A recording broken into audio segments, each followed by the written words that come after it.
Hello students.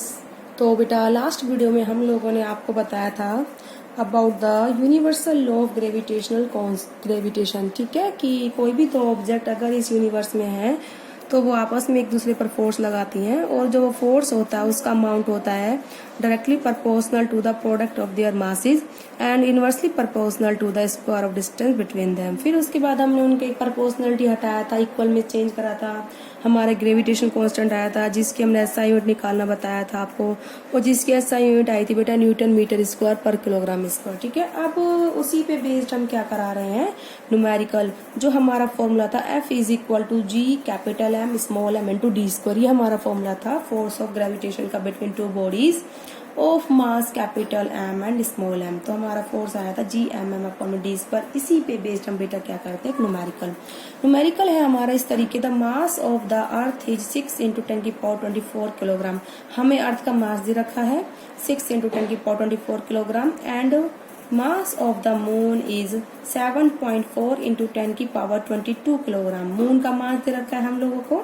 And if the distance between the earth and the moon, distance है जो अर्थ and moon की कितनी है बेटा, 3.84 इंटू 10⁵ किलोमीटर। कितना डिस्टेंस है, 3.84 इंटू 10⁵ किलोमीटर। अब इसने पूछा है बेटा calculate the force exert by the earth on the moon. हमसे पूछा है calculate the force exert by the earth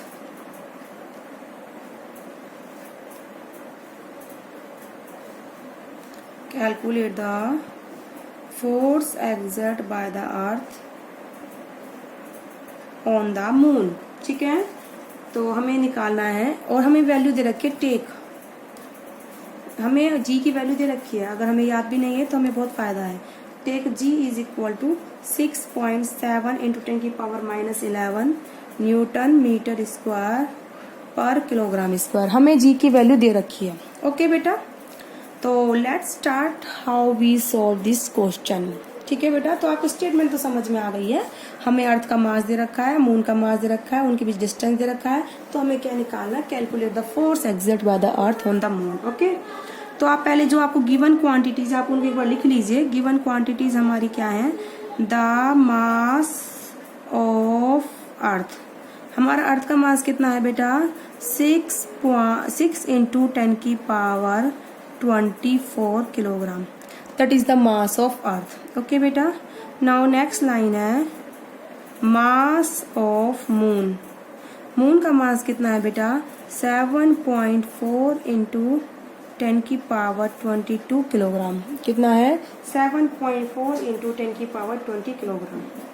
अब इसको तो आप बेटा कैपिटल एम लिख सकते हो और इसको आप स्मॉल एम, कोई प्रॉब्लम नहीं है। ठीक है, इसको आप कैपिटल एम मान सकते हो, इसको आप स्मॉल एम मान सकते हो। तो मैंने यहाँ लिख दिया है ब्रैकेट में स्मॉल एम।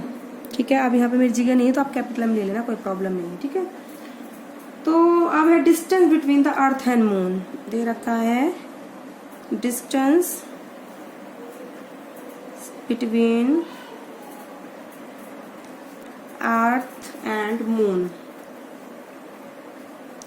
उसको हम डी मान लेते हैं। कितना है बेटा वो, 3.4 इंटू 3.84 इंटू 10⁻45 किलोमीटर। ठीक है बेटा, तो बेटा यहाँ पर ही 10⁻5 किलोमीटर है। आप किलोमीटर किसमें बदलोगे, मीटर में, तो 1 किलोमीटर में होते हैं 1000 मीटर। कितने होते हैं, तो 3.84 इंटू 10⁻5 इंटू 1000 मीटर। ओके बेटा, अब देखो बेटा ये 10⁻5 है और ये कितनी जीरो है, 1 2 3, तो 10⁻3 लिख सकते हो आप इसको। 10⁻3 1000 होता है, 10⁻5 और 10⁻3 दोनों को मिला कितने देंगी, 10⁻8। मैं आपको बता देती हूँ किस तरीके से होता है, 3.84 इंटू 10⁻5 इंटू 10⁻3 मीटर।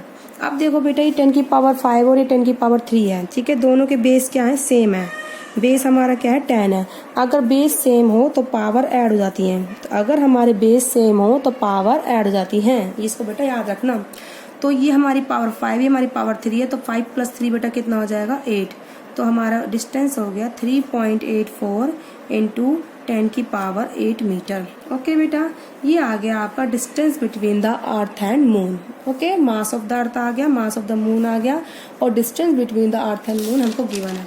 अब हम क्या करेंगे बेटा, अपना फॉर्मूला यूज, ग्रेविटेशनल कांस्टेंट की वैल्यू दे रखी है, आप उसको भी लिख लीजिए। हम पहले सारी गिवन क्वांटिटीज को कलेक्ट कर लेते हैं, उसके बाद अपना फॉर्मूले में हम उनको पुट कर देंगे। तो आप लिख लीजिए, जी की वैल्यू कितनी दे रखी है, 6.7 इंटू 10⁻⁻11 न्यूटन मीटर स्क्वायर पर किलोग्राम स्क्वायर। ओके बेटा, इस तरीके से हमको दे रखी है वैल्यू इन्होंने। अब लिखोगे आप बाय यूजिंग द, अब इसको लिख दो फोर्स, या सिंपल लिख दो force exert by the earth, force exert by the earth on the moon. ठीक है, तो कितना हो जाएगा, वो होता है formula F is equal to G capital M small m upon में d स्क्वायर। ओके बेटा, ये फॉर्मूला होता है हम लोगों का। अब जी की वैल्यू कितनी है, 6.7 into 10⁻⁻11। Okay, mass of the earth capital M दे रखा था 6 इंटू 10⁻24 किलोग्राम। ओके बेटा, और हमें जो मास ऑफ द मून दे रखा था 7.4 इंटू 10⁻22, 7.4 इंटू 10⁻22, और इनके बीच डिस्टेंस का स्क्वायर है। डिस्टेंस हमारे पास था 3.84 इंटू 10⁸। क्लियर है बेटा, इस तरीके से आप कर लोगे इनको। इसका हमें क्या करना है, स्क्वायर।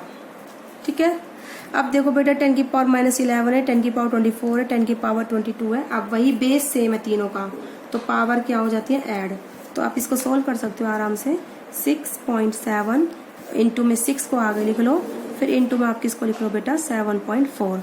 ये 10⁻11 है, इंटू में ये 10⁻24 है, और ये 10 कितना है बेटा, 22 है। ओके, ये डाउन में क्या है, 3.84 का स्क्वायर है, तो यानी कि 3.84 को 2 बार मल्टीप्लाई करना है। ये 10⁸ का स्क्वायर हो जाएगा 8 दूनी 16, 10⁻16 कितना हो जाएगा, 16। अब इसको आप सोल्व कर लेंगे बेटा।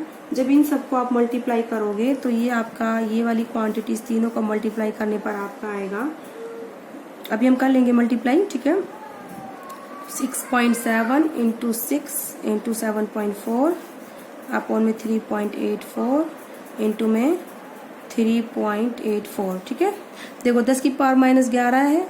ठीक है, 10 बेस सेम है, पावर ऐड -11 प्लस 24 और ये प्लस 22। इसके आगे माइनस है तो माइनस लिख दिया। अभी 10⁻16 ऊपर जाएगा तो -16, तो माइनस इसके आगे है तो ये -16। अब देखो 24 और 22 बेटा कितने होते हैं, 46, 24 एंड 22 46, और ये कितना है बेटा, 16 और 11 26 सॉरी। ठीक है, ये 46 और ये 26, तो कितना बचेगा, 46 माइनस 40, ये हो जाएगा आपका बेटा 10⁻46, और ये माइनस 1 और 6 7, 1 और 1 2। ठीक है, ये हो जाएगा आपका 27।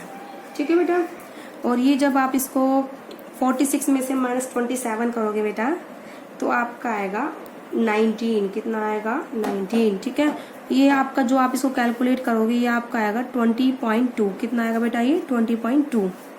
तो इस तरीके से आपका सॉल्यूशन हो जाएगा 20.2 इंटू 10⁻⁻19। कितना हो जाएगा, माइनस नहीं प्लस, क्योंकि 46 बड़ा है ना पॉजिटिव का, न्यूटन। फोर्स की SI यूनिट क्या होती है बेटा, न्यूटन होती है। क्लियर है, तो this is the force of gravitation earth. ठीक है, तो आप लिख दोगे the force exerted by the earth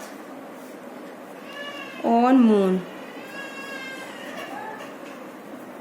on moon कितना है, 220.2 इंटू 10⁻19 न्यूटन। ठीक है, इस तरीके से आप बेटा क्या करोगे, न्यूमेरिकल को सॉल्व करोगे।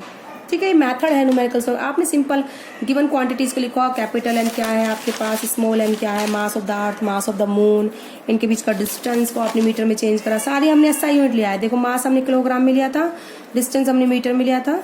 ठीक है, ये सब हमने लिख दिया। उसके बाद हमने सोल्व करने का मेथड बताया कि पावर सेम, बेस सेम है तो हमने पावर ऐड करते हैं। इस तरीके से मैंने आपको मेथड बताया सोल्व करने का। ठीक है। तो अपना ये फोर्स आया इतना, और फोर्स की SI यूनिट क्या होती है, न्यूटन। पीछे आप ले, या फिर जैसे आप लगा सकते हो न्यूटन मीटर स्क्वायर। एक और होती है फोर्स की SI यूनिट, ये तो बेटा हमारी न्यूटन है, किलोग्राम मीटर और सेकंड में भी होती है, वो हमारी क्या होती है, किलोग्राम मीटर पर सेकंड स्क्वायर। ठीक है, किलोग्राम मीटर पर सेकंड स्क्वायर। तो आपको ये सॉल्व करोगे। अब हम बताते हैं बेटा importance of universal law of gravitation. I hope आप लोग अब इतना समझ में आया होगा कि इम्पोर्टेंस, अब हम बताएंगे कि यूनिवर्सल लॉ ऑफ ग्रेविटेशन की क्या क्या इम्पोर्टेंस है। तो आज की वीडियो में आप लोग समझ में आया होगा न्यूमेरिकल किस तरीके से सॉल्व करते हैं। उसके बाद फिर हम बताएंगे बेटा फ्री फॉल क्या होता है, कि फ्री फॉल किस तरीके से होता है, उसी में हम ग्रेविटी की वैल्यू कैलकुलेट करना बताएंगे। ठीक है, तो आई होप आप लोगों को यहाँ तक समझ में आया होगा। आप इसी तरह से अदर क्वेश्चंस को भी सॉल्व करोगे। ठीक है, और खुद से प्रैक्टिस करोगे। तो आज की वीडियो में बेटा इतना ही।